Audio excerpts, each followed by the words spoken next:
salutary kiss of greeting to your neighbor.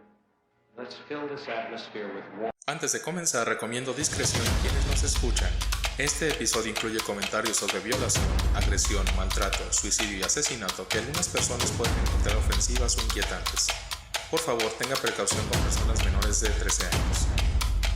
También quiero mencionar que en lo que respecta a las vidas de algunos de los asesinos seriales más representativos, y a pesar de estar documentado y tener un respaldo de investigación psicosocial y de psicología criminal, son episodios que se comparten como medio de entretenimiento dentro del talante de crimen real, siendo uno de los propósitos comprender y no justificar los actos criminales. Este programa no tiene la intención de faltar al respeto a las víctimas de los mismos. Nuevamente, se recomienda discreción con la información presentada. Soy Memo Mejía, tu anfitrión y presentador de Argumentos Incómodos, un podcast donde tú y yo abordaremos temas incómodos que podremos alojar en nuestro repositorio de conocimientos inútiles con la esperanza de que algún día sean de utilidad. ¿Y qué onda? ¿Cómo estás, David? Muy bien, gracias. Aquí estamos otra vez nuevamente para aportar granito de arena, o no, saludando a la audiencia, a los raza. Incómodos, A la raza. a toda la raza incómoda que está escuchándonos. Un saludo y que estén bien, y esperemos y se entretengan, ¿no? Les guste este episodio incómodo. Bueno, la pregunta es: si las 918 personas que aparecieron muertas en Johnstown, el campamento que habían levantado en Guyana, ingirieron cianuro por voluntad propia, y si no tuvieron otra opción más que morir por las malas, y disparatadas decisiones que había tomado su líder, el carismático Jim Jones, el triste final de los seguidores de la Iglesia del Templo del Pueblo fue una verdadera conmoción para la opinión pública de Estados Unidos y estableció un récord trágico de muertes simultáneas que permaneció vigente hasta 2001. Y hoy vamos a hablar de Johnstown, Jim Jones y The People's Church, o el Templo del Pueblo. Y qué complicado para mí. Digo, esto es a título personal. Digo, todos los niveles de violencia son bastante perturbadores, pero para mí, los líderes sectarios me parecen más perturbadores que ni los asesinos en serie. O sea, no sé, se me hacen muy... Es un tipo de violencia que como que a mí sí me... Pues es que abarca como que toda la violencia, ¿no? En general. Porque al final de cuentas pues es psicológica, física y emocional. O sea, muchas cosas bien feas que sí están cabrones. Son a mí sí digo, ay, güey. Habrá quien le parezca más perturbador un asesino en serie, ¿verdad? Pero sí, no, a mí sí me... Pero No, y es que aparte ven los hechos que hacen este tipo de personas. O sea, demasiados güeyes que crean una secta, pues al final de cuentas también terminan hasta violando menores, prostituyendo, todo. Hay como una tendencia de todo este tipo de gente que hace sectas, que se vuelve, bueno, que se llegan a sentir dioses, ¿no? Al final de cuentas, encarnaciones, como le quieras llamar, como ellos se quieran autodenominar. Lo peor es que se lo creen, hay unos que sí se lo creen, o sea, sí piensan que son... se vuelven como mitómanos, ¿no? Ya lo crean, o sea, ya se lo comen, ¿no? También se comen su propio producto que están vendiendo. Sin albur, no pienses mal. Sí, es que tan rápido. Espérate. Todavía no empezamos. Apenas la primera, espérame. Pero sí, te digo, en ese caso, te digo, hay esa tendencia, sobre todo de la violación a los menores, o sea, de la prostitución, bueno, todo este tipo de delitos. Sobre todo a las personas más vulnerables, que son los niños, adolescentes, ¿no? Y que ellos son los que menos tienen la culpa en este tipo de sectas, ¿no? Porque bueno, van llevados por los papás, e inclusive los mismos papás les dan a su hija, en pleno siglo XXI, en Estados Unidos, país del primer mundo, Alemania, como se llame. O sea, siguen teniendo las ideas o adoptando esas ideas arcaicas para el único beneficio de de la llegada de Dios, ¿no? Del que se autoproclama Dios en la tierra o cualquier tipo de situación, ¿no? O sea, eso es lo que a mí también me perturba de este tipo de sectas, de personajes en lo particular que crean una secta y el dominio que generan, que ejercen sobre sus adeptos. Está medio bellito, la neta. Bueno, sé que no es difícil, sino imposible, pensar que Jim Jones, sin tener en cuenta que es el principal responsable de la mayor pérdida civil americana de vidas humanas en un acto deliberado hasta los ataques del 11 de septiembre de 2001. A pesar de ello, me gustaría que hagan un esfuerzo de ir al principio de esta historia, cuando este chico era un joven predicador que buscaba la justicia social y la obra del Espíritu Santo en un ministerio que unía la reconciliación racial con las señales milagrosas de la obra sobrenatural de Dios por la humanidad que sufre. Ahora, todos sospechan de sus motivaciones, porque conocemos cómo acaba la historia, pero su vida entonces, como la muestra ahora, era un proyecto inacabado, lleno de las mejores intenciones, pero también de la torpeza y necedad que acompaña incluso los actos más desinteresados. Jim Jones nació en el pequeño pueblo de Crete, en Indiana, el 13 de mayo de 1931. Dado que su padre James había resultado herido en la Primera Guerra Mundial y no podía trabajar, la madre de Jim, Lynetta, mantenía a la familia. Jones nació en plena depresión. Tras la crisis del 29, la vida de un pequeño pueblo de Indiana de 1931 era bastante dura. Crete no tenía más que media docena de casas. En el porche de una vivienda blanca de 2 pisos sobre una loma, había una mujer menuda y morena que acaba de tener su primer hijo a los 28 años. El pelo oscuro y lacio del niño contrastaba con la mayoría de la gente que vivía ahí, rubia y de origen germano. Por eso le llamaban el Cuervo. Él decía que tenía sangre india. A veces le atribuía a su padre, otras a la madre, como tantas cosas que se decían de él, pero no hay evidencias de ello. El padre se alejó de la educación cuáquera, que era estrictamente pacifista, cuando fue a la Primera Guerra Mundial. Vino de Francia con los pulmones dañados por el gas mostaza y a causa de la depresión tuvo que vender sus tierras para trasladarse con su familia a su tierra natal de Hosier. Era 16 años mayor que su mujer, que tampoco era muy religiosa. Estamos hablando de los papás de Jim. Ajá. Lynetta era una madre trabajadora, empleada en una fábrica que se comprometió con la lucha sindical. Tenía cierta educación, pero sobre todo un carácter independiente. Sus ambiciones habían quedado frustradas por un matrimonio que acabó separándose pronto. Bebía cerveza y fumaba, pero no le importaba que su vecina Nazarena llevara al pequeño Jimmy a la iglesia, donde recibió una formación bíblica en la tradición evangélica de santidad. Me da mucha risa esta parte porque dice que, el niño se iba a la escuela, Jimmy Jones, y cuando regresaba la mamá le tenía prohibido entrar a la casa hasta que ella llegara.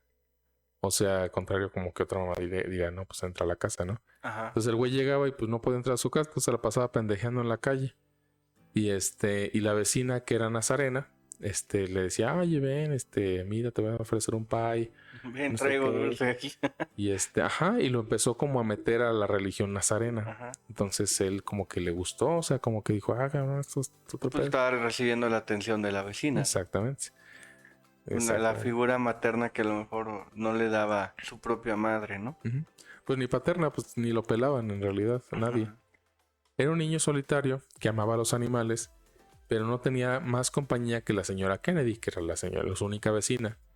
Y esta vecina hacía de sustituta de su madre, mientras ella trabajaba. Uh-huh. La mujer, su vecina, se propuso salvar su alma. Le hablaba de Dios todo el tiempo, mientras su padre se aleja del niño, inmerso en la amargura de la autocompasión que nace de su enfermedad. El papá, como estaba... O sea, el papá no hacía nada. Pues el estrés postraumático, ¿no? De la guerra y todo eso, ¿no? Y aparte no trabajaba, se la pasaba en el billar. De hecho, se iba al billar. qué pedo. Y entonces, bueno, ¿qué les habla? La madre sacrifica por dar educación a su hijo, o sea, trabajando, que estudiaría enfermería en Richmond, donde conoce a su mujer, Marceline Jones. Los dos se casaron en junio de 1949, Jones y Marceline. A pesar de un matrimonio extremadamente difícil, como ya lo vamos a ver, Marceline se quedó con Jones hasta el final. Jones hacía funerales con los animales que encontraba muertos. Hacía funerales así como muy extraordinarios. O sea, encontraba el animal muerto y así lo cargaba y hacía una ceremonia. Toda la ceremonia. Sí, bien todo, mamona, sí. sí.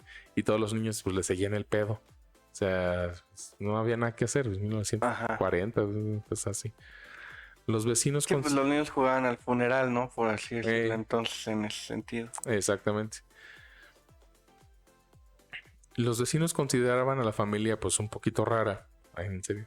Los compañeros de juego de la infancia recuerdan a Jim celebrando servicios religiosos simulados en su casa, muchos de los cuales, que ya lo dije, eran servicios funerarios para animales muertos.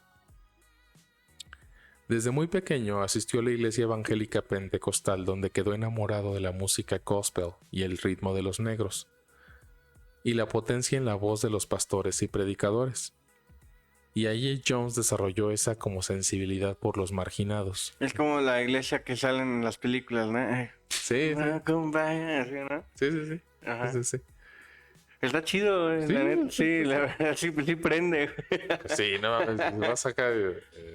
Sí, la verdad. Y yo también... Pues es que, bueno, tema para otro momento, pero se lo platicaba con Felipe, o sea, uno se identifica mucho con la cultura norteamericana porque lo ve en el cine. O sea, es parte pues, ya de la cultura, ya es propia, pues ya lo ves y dices, no mames, ya conozco ciertas cosas de allá, aunque no haya ido allá. Ajá, sí, y sobre todo, bueno, la explotación del marketing, ¿no? Que también puede ser, pues al final de cuentas una, no sé, un rime conspiranoico, lo que tú quieras, pero al final de cuentas todo el marketing que hacen, el comercial y demás, va abocado también a manipular a la gente, ¿no? Que comprar un producto o pensar de una o cierta o dos maneras diferentes o ad hoc a lo que ellos pretenden. Uh-huh. Sí. La integración racial y el socialismo se convirtieron en las luchas de Jones y a los 20 años se afilió al Partido Comunista, algo que resultó súper contradictorio con su predicación evangélica. Sin embargo, Jones se las ingenió para combinar esta ideología y pues su fe, ¿no? Y al final de cuentas tenía la imagen de la mamá, que era como estaba en la lucha del sindicato, ¿no? De los derechos de los trabajadores, pues iba abocado también mucho el comunismo en ese aspecto, ¿no? Sí. O sea, sí había vivido con eso también. Sí. Sí, hasta cierto punto sí tenía, digamos... Digo hasta cierto punto que ni lo pelaban, pero sí tenía esa idea, vaya. Sí. Jones pronto comenzó a predicar específicamente a los afroamericanos, a quienes más deseaba ayudar. A menudo usaba rituales de curación para atraer nuevos seguidores. Que esto sí lo hemos visto ya a lo mejor en varias películas o quizá leído en algún libro, pero esta iglesia de Jones que él empezó así en una carpa era de esos evangelios donde que eran pues sí circos evangélicos, o sea literal donde todos se torcían y que me mordió una cobra y esas mamadas. Y sale, señor, y estás curado. Sí. y él hacía todo este tipo de espectáculos para atraer gente. Al principio no cobraba nada. Ajá. Pues era nada más atraer adeptos. Y él incluso decía que curaba el cáncer y sacaba así vísceras de pollo. Y ya le saqué el cáncer, miren, y todos, no mames. O sea, hacía todo un espectáculo para... Sí, todo un show. Sí. Incluso ya cuando tenía fieles seguidores, les decía a ellos que fingieran como para atraer más gente. Y ellos mismos decían, pues sí. Entonces, se hacía todo el espectáculo, ¿no? Pero bueno. ¿Dónde he visto eso? Aquí. Sí. Padres. Como todo activista, Jones era impaciente y agresivo. Su cerebro funcionaba día y noche. No encontraba descanso en el sueño y tenía siempre insomnio. La iglesia giraba alrededor de él, pero alababa a sus colaboradores que se sentían partícipes de su éxito, que lo mencionamos en el episodio de sectas.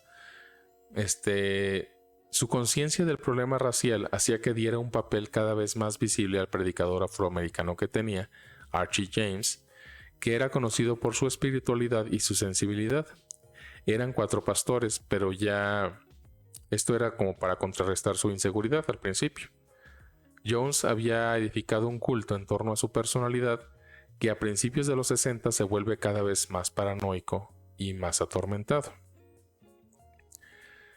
A finales de 1961, Jones estaba cada vez más paranoico. Le daban ataques en medio de las reuniones y llegaba a rodar hasta las escaleras de la iglesia.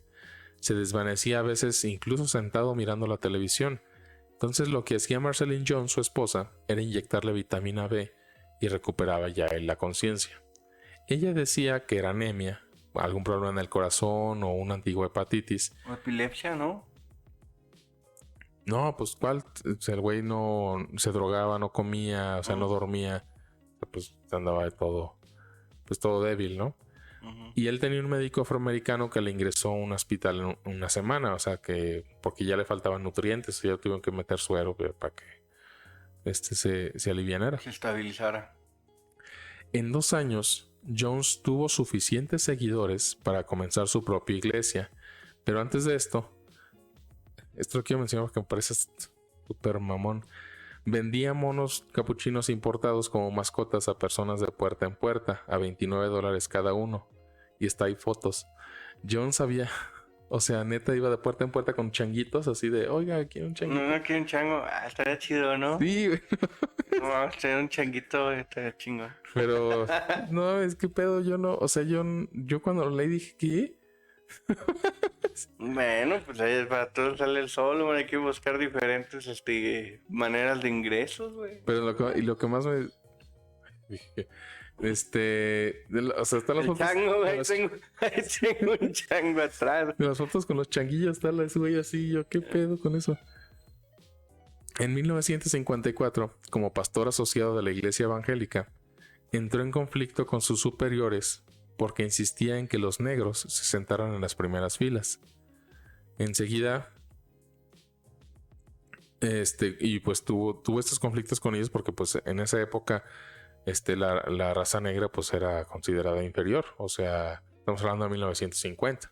O sea, pues naturalmente la gente pues no los consideraba, y él fue de los primeros, digo, hablando de las cosas positivas, de los primeros que empezó, digamos, a darle esa importancia dentro de su secta hasta cierto punto. Sabes que traigo la garganta bien seca y eso que sí estoy pisteando, yo por andar. Las Bueno. gárgaras. Enseguida formó su propia iglesia, la Community Unity Church, y en 1955 la Winds of Deliverance, que luego cambió a nombre de The People's Temple Full Gospel Church, o el Templo de la Gente. El Templo del Pueblo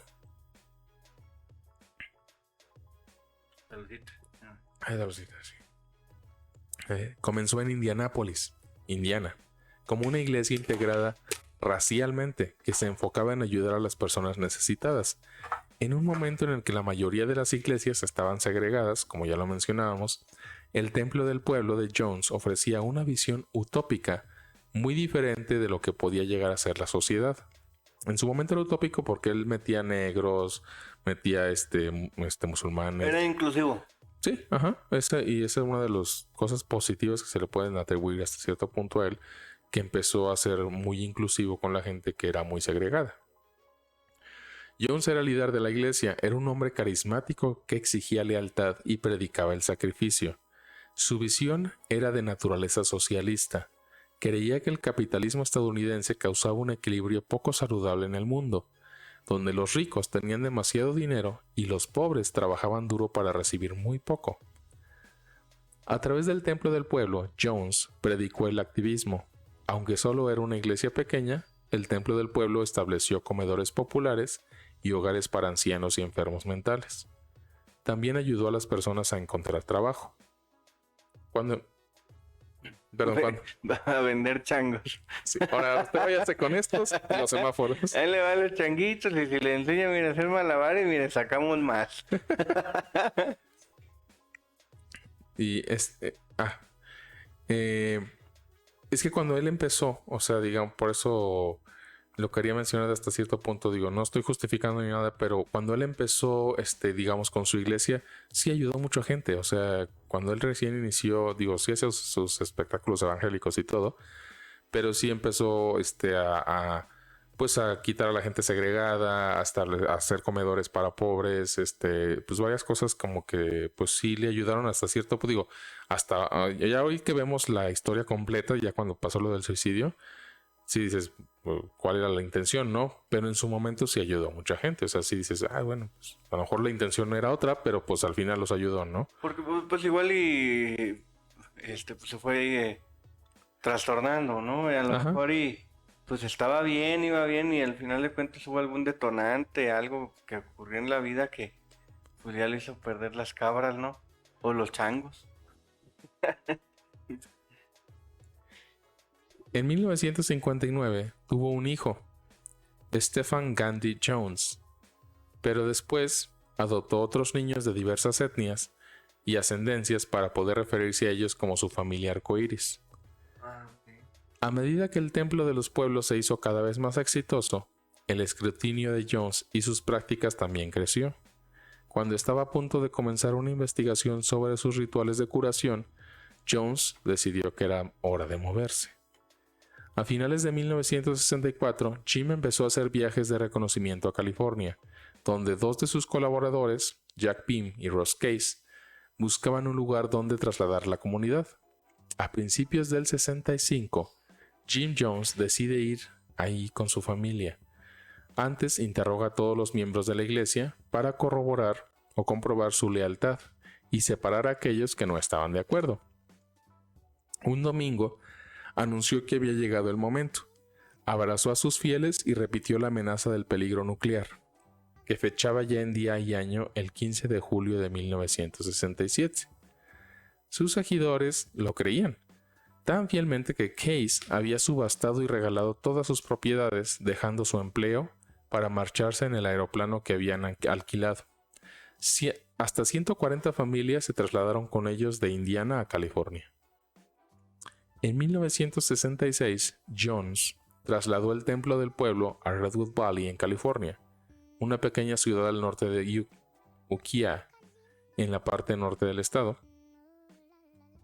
Jones eligió Redwood Valley en particular, porque había leído un artículo que lo enumeraba como uno de los mejores lugares con menos probabilidades de ser alcanzado durante un ataque nuclear. Además, California parecía mucho más abierta a aceptar una iglesia integrada que Indiana. Aproximadamente 65 familias siguieron a Jones desde Indiana hasta California, que eran 140 personas. Porque aparte tiene mucho que ver, bueno, de California, pues siempre ha sido un estado con muchísima diversidad racial, ¿no? Y sobre todo porque, bueno, pues antes era parte de México. O sea, siempre ha habido también mexicanos, ha habido mestizos. Más Sí. fácil, ¿no? Dijo, pues ahí está el mercado. Y pues también muy cerca de lo que era, pues los reflectores, ¿no? Uno comenzaba todo lo que era Hollywood y demás. Y, Sí. bueno, pues gente muy poderosa de aquel lado también, ¿no? Como que amalgamaba todo California, güey, a la fecha. Sí. Todo es el tipo de dos vertientes, ¿no? La gente poderosa, la diversidad, todo. O sea, pues, Sí, de hecho, estaba viendo que todo pasa en California, asesinos en serie, sectas, todo. Bueno, perdón, como bien dices, California sí era un lugar en el cual haces lo propio. en la que había más diversidad de Cultural. digamos, de cultura, etcétera, ¿no? Aparte eran los 60s, o sea, estaba el verano del amor, todos los hippies, todo, o sea, estaba como todo este proceso de transformación hasta cierto punto. Claro. Y hay que tomar en cuenta, como bien mencionas, que como era un lugar que empezó con esta parte de las filmografías y demás, por las cuales, huyeron, o sea, muchos cineastas a California, fue por eso que empezó en California todo, huyeron del cabrón de Kodak. porque el güey cobraba las patentes. Entonces se lo mandaron al pit y se fueron a California. Ajá. Entonces ahí empezó todo, ¿no? Y California pues siempre ha sido un lugar muy rico de recursos naturales aparte, o sea, entonces Es correcto. pues sí es un lugar bastante socorrido, vaya, por sectas y así. Una vez establecido en Redwood Valley, Jones se expandió al área de la bahía de San Francisco. El Templo de los Pueblos volvió a establecer hogares para ancianos y enfermos mentales, y también ayudó a los adictos y a los niños adoptivos. El trabajo realizado por el Templo del Pueblo fue elogiado en los periódicos y por los políticos locales. La gente confiaba en Jim Jones y creía que tenía una visión clara de lo que se necesitaba cambiar en los Estados Unidos. Sin embargo, muchos no sabían que Jones era un hombre mucho más complejo, un hombre que estaba más desequilibrado de lo que nadie sospechaba. Desde fuera, Jim Jones y su Templo de los Pueblos parecían un éxito asombroso. La realidad, sin embargo, pues era bastante diferente. De hecho, la iglesia se estaba transformando en una secta centrada de Jim Jones. Después de mudarse a California, Jones cambió el tenor del Templo del Pueblo de religioso a político, con una fuerte inclinación comunista. Ajá. Los miembros en la cima de la jerarquía de la iglesia habían prometido no solo su devoción a Jones, sino también todas sus posesiones materiales y todo su dinero. Algunos miembros incluso le cedieron la custodia de sus hijos. Jones se encaprichó rápidamente con el poder y requirió que sus seguidores lo llamaran padre o papá, y más tarde Jones comenzó a describirse a sí mismo como Cristo, y luego en los últimos años afirmó que él mismo era Dios. Y fíjate que él empezó a juntarse antes de esto con un otro reverendo que era igual que él, que se llamaba Divine, y también es conocidillo, también igual tenía su secta y todo. Ujú. Y ya se cuenta que Entonces se peleaban para ver quién era Jesucristo y quién Juan el Bautista, güey. no, y Jim Jones trató de absorber la secta de Divine. Pero pues Divine dijo: estás pendejo, güey. Pues no, o sea, no se dejó, pero sí le dio muchos consejos. Oye, tienes que hacer esto. Tienes que vestirte como un rockstar para que la gente te siga. Y el güey, y fue cuando Jim Jones empezó a usar lentes y peinarse como Elvis. Para que llames la atención. Ajá. Y tomó varias ideas, ¿no? Y Divine era de los líderes sectarios que tenía sexo con todas sus séquito de adeptas. Y les decía: no, es que mi esposa reencarnó en ti, y pues bueno, ya eres mi esposa. Y la otra, ¿qué pedo? Bueno, y pues ya tenía sexo con ella y así, unas cosas bien fumadas que la gente... Como que había otros sectas que dicen que les van a purificar los pecados, ¿no? Sí. Sí.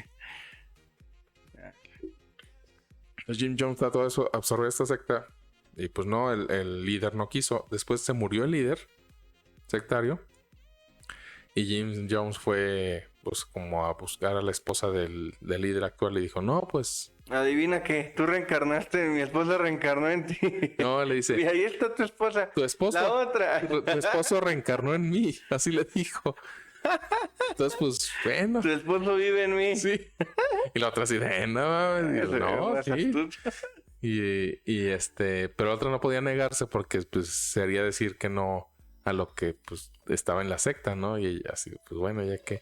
Ajá. Pero luego él empezó a decir que así de: no, pues yo recargué en Mahatma Gandhi y no sé qué. Y luego empezó a sus líderes, o sea, a sus súbditos, los demás... Los bautizaba. Los de más confianza le decía: no mames, tú reencarnaste en Alejandro Magno. Así, güey. Alejandro Magno reencarnó en ti. Alejandro Magno reencarnó en ti. Le hacía las regresiones, ¿no? Sí, pero... A ver, vamos a ver tu regresión. Ah, tú eres Alejandro Magno. Sí, güey, pero... Y luego de repente decía: bueno... y tú eres una mezcla de Alejandro Magno con no sé, o sea... O ya sea Pokémon. Sí, güey, ya sé. Porque él mismo decía: no, pues es que la mitad de Gandhi reencarnó en mí con la mitad de Jesús. Y, o sea, el vato sí se empezó así a... entre a fumarse, o sea, porque el vato se metía mucha droga. Pero la gente sí decía: ah, no, sí, a huevo, no mames. O sea, siempre sí había gente que sí le seguía creyendo, o sea. Sí. Pero, güey.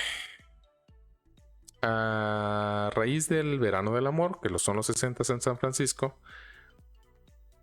matrimonios como el de Jim Jones y otros responsables del templo del pueblo, pues ya empiezan a abrir estas experiencias sexuales con otras parejas que no fueran su cónyuge, como una relación consentida por ambas partes. Ujú. Hasta entonces, lo que enseñaban y La practicaban poligamia. eran la moralidad sexual tradicional del mundo cristiano, o sea, hasta ese momento.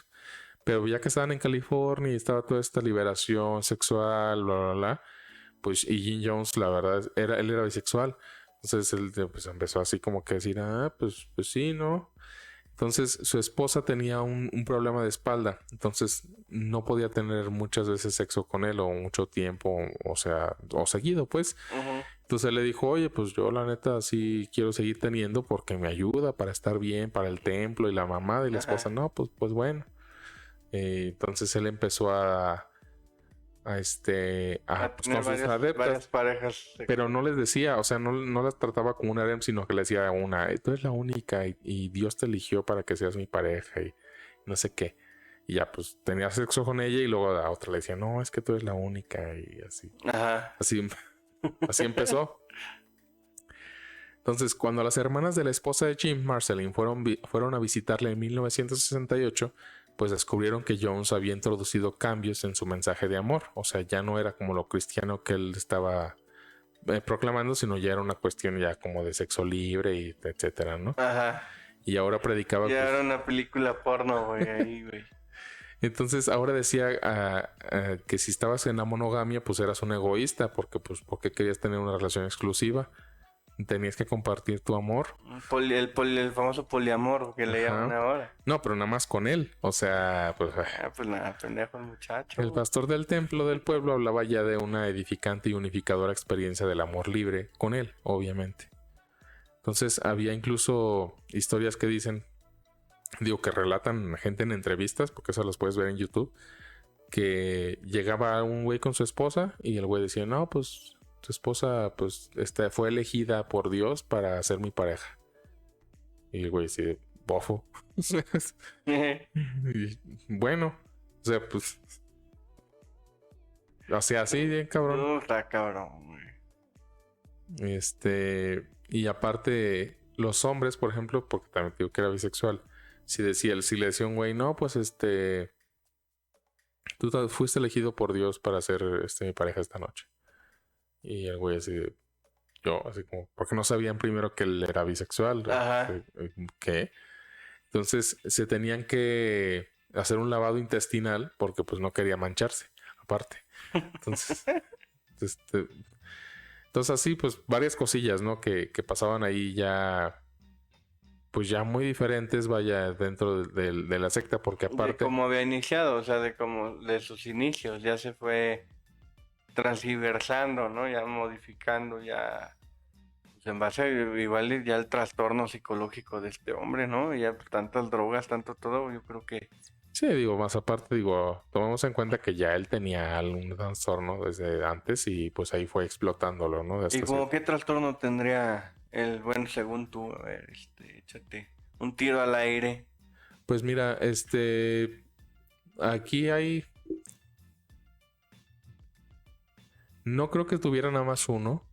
O sea, vaya por decir algo en términos de psiquiatría. Ajá. Pero sí tenía, por ejemplo, un trastorno narcisista de la personalidad. Sí tenía, por ejemplo, un trastorno disociativo. Sí tenía un trastorno antisocial de la personalidad también. O sea, sí tenía como mezcla de varias cosas que ahorita vamos a ver más adelante. Que pues que sí, obviamente fungían como una mezcla para que él Una bomba. sí, o sea, y sí estaba muy trastornado, o sea, sí hasta cierto punto hay actividades que dices, ¿esto qué? O sea, vaya, esto que en función de violencia y en función de hacerle daño a alguien, ¿no?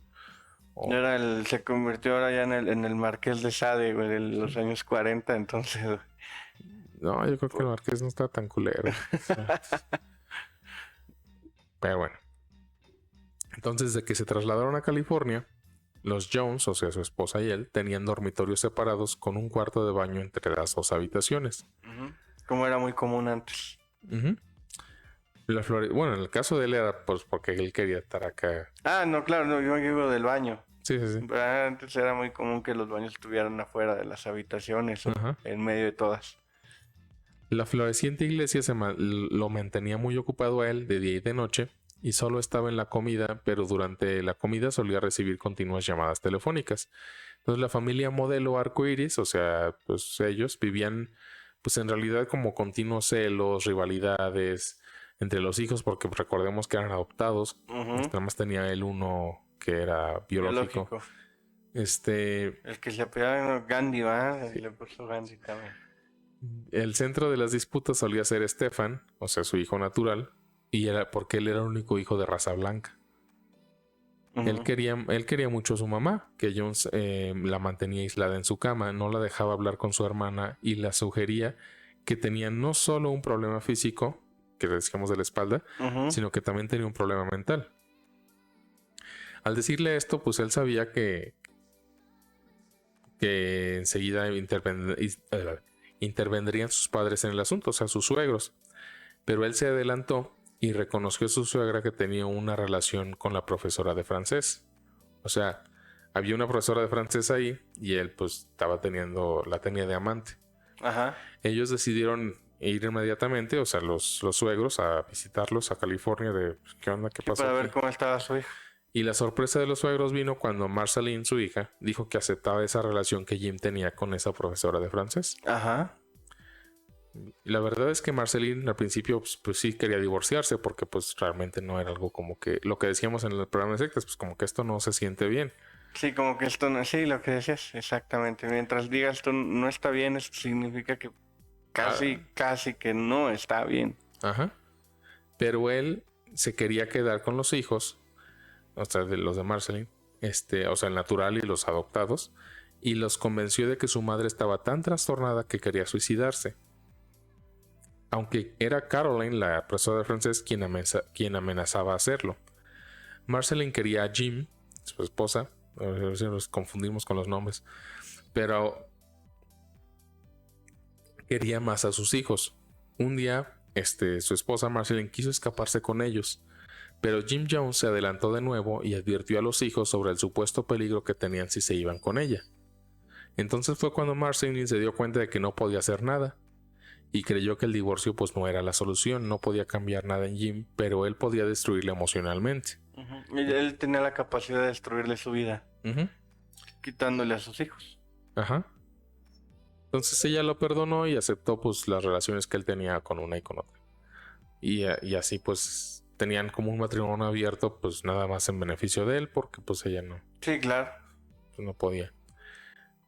Jim se lamentaba de que hubiera tantas mujeres solicitando su amor, atención y favores sexuales. Pero esto era un alarde, o sea, él siempre decía así como que no, pues ella quería sexo conmigo, pero yo le dije que no. Y siempre así se la pasaba el güey. El fantoche, ¿no? Sí, no manches. Y entonces eso también ayudaba a que muchas mujeres de la secta dijeran, ay, güey, no, pues yo quiero algún día. Yo quiero probar, ¿no? Sí, ajá, la curiosidad, ¿no? A ver si es cierto. Sí, y sí había muchas mujeres que de la misma secta que sí hasta cierto punto sí lo veían como un dios, o sea, y sí querían pues ser parte, ¿no? O sea, sexualmente hablando. Sí, pues ya era un ídolo también, ¿no? Ya, o sea, simplemente tocarlo ya, mucha gente ya fanática, pues ya. Ajá, sí, se vuelve loco, ¿no? Y lo podemos poner como, por ejemplo, un artista, ¿no? Y la gente cómo se vuelve loca, porque le da la mano, güey, o porque le escupió, o algo, cualquier cosa, güey. Tiró el chicle y la gente guarda el chicle, güey. Sí, o sea, pues al final de cuentas así era pues sí, tipo, ¿no? Con sus adeptos. Ajá, ya vienes, bueno, ya ves hasta qué punto tu fanatismo no está bien o mal, entre comillas, ¿no? Canalizado, sí. Pero bueno, entonces Jones ejercía poder en sus miembros a través de la vida sexual, del control de la vida sexual que ellos tenían en el templo del pueblo. ¿Por qué? Porque, bueno, aparte de lo que ya habíamos dicho, que llegaba un esposo con su esposa y decía, no, pues tu esposa, no sé qué, ha sido elegida. Pues dentro de la comuna los miembros no podían tener una relación con otro miembro sin el permiso de él. Pues actualmente hay muchas sectas así igual, que siguen con lo mismo.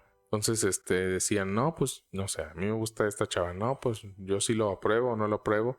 O yo me quiero deshacer, o sea, como separar de esta chava, no, pues no lo apruebo.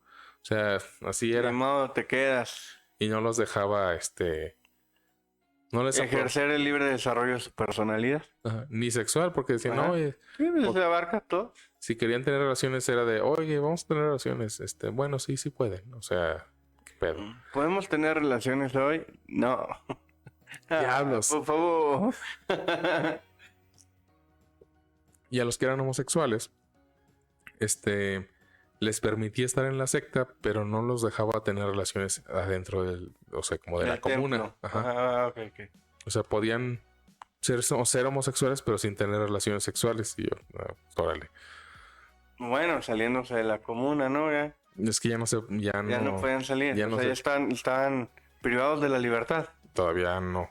Todavía no. Todavía no, Ah, ok. pero ahí vamos. Ok. Bueno. Ujú. Ya es tarde, amigos. No crean que traemos hueva. Son las 12 del día siguiente, las 12 de la mañana o de la noche. Bueno, ya es medianoche. Noche ya. No crean que está uno aquí de hueva.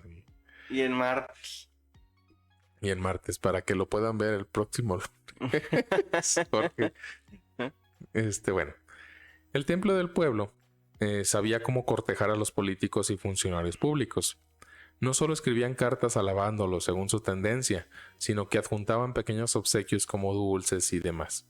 Su correspondencia incluía agradecimientos de figuras tan lejanas a Jim Jones como el entonces gobernador de California, el conservador Ronald Reagan, o el anticomunista jefe del FBI, Edgar Hoover, haciendo donaciones a familias de policías asesinados en San Francisco, o mostraban su simpatía o buenos deseos a los vecinos con pasteles o comidas, por defunciones, salidas del hospital, crisis, éxitos personales. O sea, no faltaban los detalles para ganarse a la gente. La iglesia había pasado de los 150 colonizadores que vinieron desde Indiana a los 3,000 miembros de mediados de los años 70. Por su oposición al racismo, el predominio era ahora negro. Se ven muchos negros por esta situación de segregación. O sea, como No, y se les estaba dando ya un lugar a los negros que en otras iglesias no se les daba, ¿no? Exactamente. Como por ejemplo el poder sentarse al frente, Ajá. ¿verdad? Y luchar por los mismos derechos de las personas, ¿no? O sea, como tal. Y se dice, bueno, en las entrevistas que cuando uno visitaba una reunión del templo del pueblo, se tomaba, y bueno, ya a estas alturas, vaya, se topaba en la puerta con una persona, que valoraba si podías traer problemas. O sea, pues como un cadenero. Sí. Te olía, a ver, no. Sí. Tú no entras. Y ya desde estas fechas, desde 1967, o sea, antes de los 70s, Jim Jones utilizaba un miembro corpulento de la iglesia como guardaespaldas. Y este miembro llevaba una pistola en regla. O sea, vaya, legalmente hablando. Sí. Pero a finales de 1972 ya eran una docena de hombres y mujeres armados. O sea, ya era como una especie de servicio de seguridad del templo. Ajá. Y ya tenían armas, pues ya, armas largas y todo. O sea, como que ocultas, pero pues ya, Sí. ya empezaban ahí como que. Como Jones era el centro de las reuniones, viajaba en uno de los 11 autocares de Greyhound que se desplazaban de un lugar a otro en cada fin de semana. El suyo pues tenía comodidades especiales, como pues, era el líder del templo, pero era también donde iban los guardias armados y el dinero recaudado. Las condiciones en que viajaban los demás no eran, por supuesto, pues bastante agradables. Había un grupo que se adelantaba para organizar las reuniones y repartir folletos a donde fuera que vayan a hacer su meeting, vaya. Ajá. Se anunciaban además en los periódicos locales y las emisoras cristianas de radio. La publicidad solía incluir la foto de Jones con una invitación para ir a ver al ministro que hace milagros. Y yo no salía con un chango. Nunca salí con un chango. No, es que había fotos con el chango, güey. Sí, pero cuando vendía los changos. Bueno, él tenía un chimpancé ya cuando estaban en Guyana, pero ya llegamos ahí. ¿Dónde está el chango? Es que lo que pasa... Traigo la garganta bien seca. Lo que pasa es que él seguía haciendo sus giras Ajá. de milagros de todo este circo Sí, evangélico. sí, para seguir ganando adeptos y seguir haciéndose millonario. Y yo creo que aquí ya más que nada él no buscaba tanto ya el dinero, sino el poder, ¿no? Ajá. O sea, como todo mundo en la política y todo eso, pues te digo, ya ahí está ya inmiscuido también en la política, en lo que es el comunismo, pues hablándole bien también a los contrarias partes, a Reagan, al anticomunista, era anticomunista y todo. Como que dijo, no, pues esto es lo que me gusta, el poder. Ajá, ese. Sí, porque ¿Cómo llegó al poder? Pues bueno, también perteneciendo a la otra clase de Ujú. sociedad, por así decirlo, Ujú, y yéndome por ese mismo tenor, ¿no? ujú. Totalmente. Lo paradójico es que con estas giras que él estaba haciendo, pues sí estaba recolectando dinero porque él cobraba. O sea, no creas que se iba y se ponía su carpita y así y cobraban por Sí, los entrar. folletos no se Sí, pagaban sí. solos, evidentemente. Entonces, lo paradójico es que la principal forma de atracción que tenía Jim Jones, que era esto de hacer milagros, se convierte en la razón por la que es denunciado por la prensa, hasta el punto de sentirse tan acosado que se decide trasladarse finalmente a Guyana. A su paso por Indianápolis, donde tenía todavía un pequeño grupo que llevaba una residencia de ancianos, la antigua iglesia y otras propiedades del templo.